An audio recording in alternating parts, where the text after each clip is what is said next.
Hello అండి, అందరికీ happy Krishnashtami. ఈరోజు కృష్ణాష్టమి కదా, మీరేం స్పెషల్ చేశారు? నేనైతే పోలేలు చేశాను. అవును, మీకేమైనా ఐడియా ఉందా? పోలేల్ని ఒక్కొక్క దగ్గర ఒక్కొక్కలా పిలుస్తారని. కొంతమంది భక్షాలు అంటారు, బొబ్బట్లు అంటారు.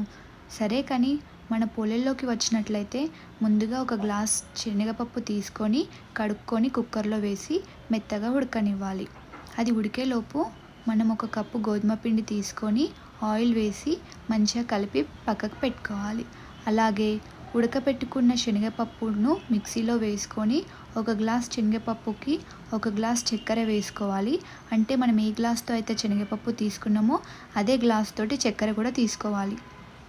అలాగే ఇలాచి సోంపు వేసుకొని గ్రైండ్ చేసుకోవాలి.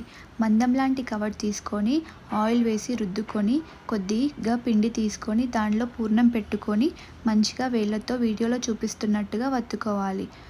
ఆయిల్ వేసి 2 సైడ్లు కాల్చుకోవాలి. అయితే కొంతమంది నెయ్యితో కూడా కాల్చుకుంటారు, టేస్ట్ బాగుంటుంది.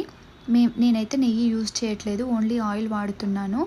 ఇంకొకటి, దీంట్లోకి పోలేలు మొత్తం అయిపోయిన తర్వాత పాలు పోసుకొని తింటే కూడా సూపర్ టేస్ట్గా ఉంటుంది. మీరు కూడా ఒకసారి ట్రై చేయండి. అంతే, ఎంతో రుచికరమైన పోలేలు రెడీ అవుతాయి. ప్లీజ్ సబ్స్క్రైబ్ చేయండి నా ఛానల్ని.